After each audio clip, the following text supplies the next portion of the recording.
আজ শ্বশুর-শাশুড়ির জন্য আমার ৩টা বাচ্চা নষ্ট হলো।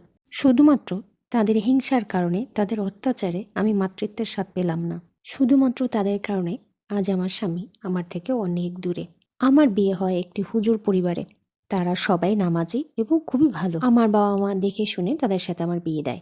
কিন্তু বিয়ের ২ মাস পর থেকেই বাধে যত অশান্তি। আমি এই সংসারে আসার পর থেকেই আমার যা আমাকে অনেক কাজের চাপ দেয়। এতে আমার শাশুড়ি বা ননদ কেউ কিছু বলে না। কেন জানি না আমার খাওয়া, পড়া, থাকা সব কিছুতেই সবার সমস্যা। আমার যখন ১ম বেবিটা কনসেপ্ট করে, তার ২ মাস পরে হঠাৎ করে একদিন আমি খুব অসুস্থ হয়ে যাই। আমার ভাসুর ফার্মাসিস্ট, তিনি আমাকে কিছু ওষুধ এনে দেন। ওষুধ খাওয়ার পরই প্রচণ্ড ব্যথা এবং আরও বেশি অসুস্থ হওয়ার কারণে আমার ১ম বাচ্চাটা নষ্ট হয়ে যায়। আমি খুব ভেঙে পড়ি, কিন্তু সবাই আমাকে সান্ত্বনা দেয়। যাই হোক, এভাবেই চলতে থাকে দিন। হঠাৎ করেই আমার হাসব্যান্ড নতুন ব্যবসা শুরু করবেন, তার অনেক টাকার প্রয়োজন।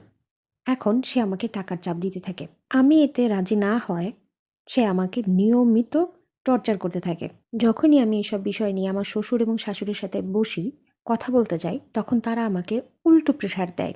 উপায়ন্ত না পেরে আমি আমার বাবা-মাকে জানাই। তারা আসেন, সবার সাথে বসেন। মেয়ের সুখের জন্য তারা টাকা দিতেও রাজি হন। তারপর কয়েক মাস ভালোই চলছিল। ব্যবসা-বাণিজ্য মোটামুটি ভালো ছিল। বিপত্তি বাধে আমার ননদের বিয়ে নিয়ে। আমার বিয়ের সময় আমার শ্বশুরবাড়ি থেকে যে গহনাগুলো দেওয়া হয়েছিল, এখন সেগুলো আমাকে ফেরত দেওয়ার জন্য প্রচণ্ড চাপ দেওয়া হয়।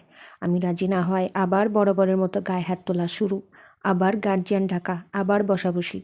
এবার আমি আমার বাবা-মার সাথে বাবার বাড়ি চলে আসি। ১ মাস পার হয়ে যায়, তারা আমাকে নিতেও আসে না, কোনো খোঁজও নেয় না। তারপর বাধ্য হয়ে আবার গেলাম তাদের কাছে। শুধুমাত্র সংসার বাঁচাতে সবকিছুই মেনে নিলাম। কয়েক মাস যেতে না যেতে আমি আবার প্রেগনেন্ট হই। এবারও ঠিক আগের মতোই আমি অসুস্থ হয়ে যাই, আবার ওষুধ খাই এবং এবারও মিসক্যারেজ হয়ে যায়। কথায় কথায় আমার হাসব্যান্ড আমার গায়ে হাত তুলত। এই সময় কেউ আমাকে হেল্প করতে আসতো না, বরং আমার হাসব্যান্ডকে সবাই উস্কে দিত। এভাবেই দেখতে দেখতে ৫টা বছর কেটে গেল। আল্লাহর অশেষ রহমতে আমি আবার প্রেগনেন্ট হই। কিন্তু এবার এই খুশিটা খুব বেশি সময় টেকেনি। আমার শাশুড়ির কাছে না জিজ্ঞাসা করে কোনো কিছুই করা যায় না। আমি শুধু শুনতে চেয়েছিলাম আজকে কী রান্না করব। সে বলেছিল যা খুশি তাই। আমি বলেছি তাহলে কি সব রান্না করব? এইটুকু বলার কারণে আমার হাসব্যান্ড আমাকে এত পরিমাণ মেরেছিল, যার কারণে আমার অ্যাগেইন মিসক্যারেজ হয়। সো আমি আর এখানে টিকতে পারলাম না। আমার বাবা-মাকে আমি জানাই এবং তারা আমাকে পার্মানেন্টলি নিয়ে যায় এবং আমাদের শেষ পর্যন্ত ডিভোর্স হয়ে যায়। এক আপুর জীবন কাহিনী আপনাদের সাথে শেয়ার করলাম। আসলে কোনো মেয়েই চায় না তার সাজানো গোছানো সংসার ছেড়ে চলে যেতে।